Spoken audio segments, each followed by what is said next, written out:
Il y a des livres comme ça qui changent un peu la donne, qui nous font voir les choses différemment. Pas d'excuses de Brian Tracy, c'est clairement l'un de ceux-là.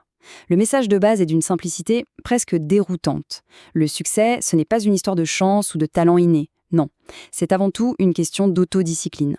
Allez, on va explorer ensemble cette idée qui est vraiment puissante. C'est la grande question, pas vrai? On a tous ces ambitions, ces rêves qui nous tiennent à cœur, et pourtant, on a souvent l'impression de patiner, de ne pas avancer. Cet énorme fossé entre là où on est et là où on voudrait être, il peut sembler impossible à combler.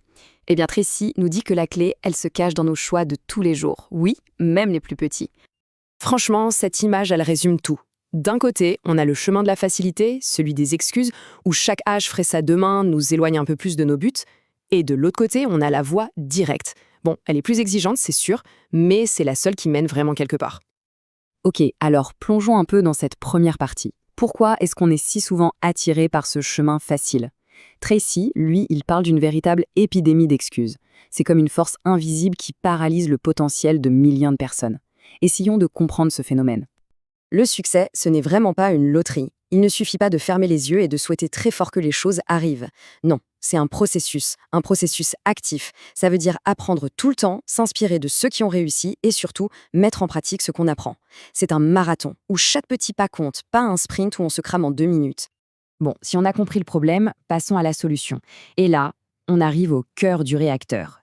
Si les excuses sont le poison, eh bien l'autodiscipline, c'est l'antidote. Tracy l'appelle même la compétence maîtresse, celle qui en fait ouvre la porte à toutes les autres réussites. Et à la base même de cette autodiscipline, il y a une valeur absolument fondamentale, l'intégrité. Ça a l'air simple dit comme ça, mais c'est hyper puissant. En gros, c'est s'assurer que ses pensées, ses paroles et ses actions sont toutes alignées. C'est faire ce qui est juste, pas forcément ce qui est facile. Surtout quand personne ne regarde.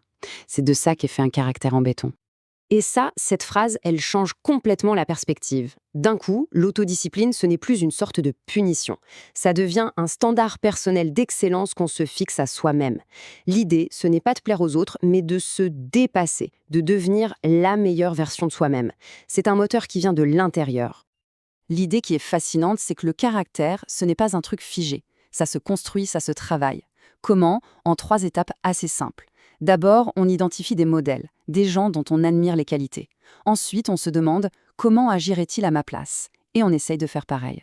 Et enfin, la clé de tout, la répétition. On pratique jour après jour jusqu'à ce que ces comportements deviennent une seconde nature. Ce n'est pas magique, c'est juste de la pratique. Ok, avoir de la discipline, c'est super. Mais si on ne sait pas où on va, ça ne sert pas à grand-chose. C'est un peu comme avoir une Formule 1 sans volant. Maintenant, on va voir comment passer de l'intention à l'action concrète, avec une feuille de route très claire en 7 étapes. 3%, juste ça. Ce chiffre a l'air de rien, dit comme ça, presque insignifiant. Mais ce qu'il représente est énorme, et ça va probablement vous surprendre. Et voilà la révélation. Le secret de ces fameux 3%, ce n'est pas un QI supérieur ou une chance de cocu, non. C'est quelque chose d'une simplicité déconcertante. Ils prennent le temps d'écrire leurs objectifs noir sur blanc. Cet acte, qui prend à peine quelques minutes, transforme un souhait un peu flou en un véritable projet. C'est là qu'on passe du rêve à la réalité. Alors, la voilà, cette fameuse méthode. 1. Être super précis sur ce qu'on veut. 2. On l'écrit pour que ça devienne réel. 3. On met une date limite pour éviter de repousser sans cesse. 4. On fait la liste de tout ce qu'il y a à faire pour y arriver. 5. On organise cette liste, qu'est-ce qui est le plus important. 6. Et c'est crucial, on commence tout de suite, même par un tout petit pas. Et 7. On avance un peu chaque jour pour créer une dynamique. Mais soyons honnêtes, à quoi bon atteindre tous ces objectifs si au fond on n'est pas heureux? Tracy nous rappelle une chose essentielle.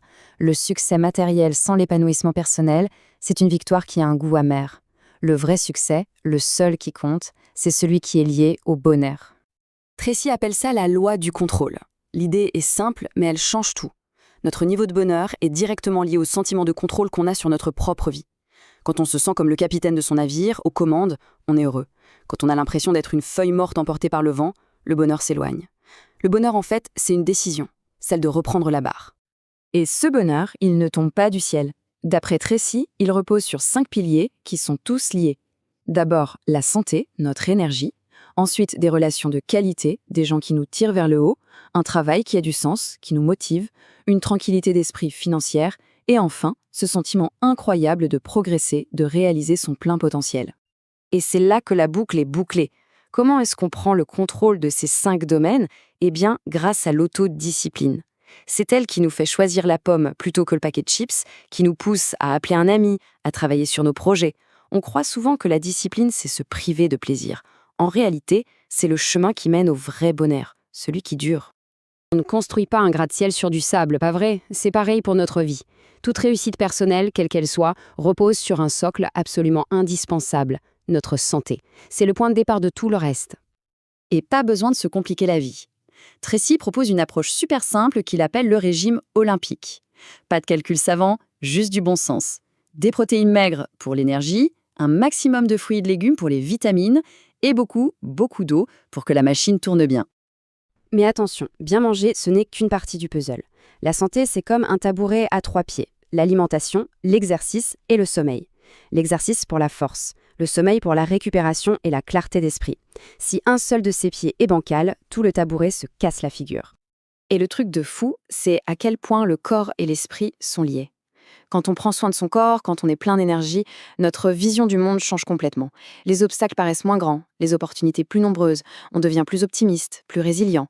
La santé physique, c'est littéralement le carburant de notre force mentale. Au final, tout se résume à une seule question, toute simple. Est-ce qu'on se dit « un jour je le ferai » ou « aujourd'hui c'est le jour 1 ».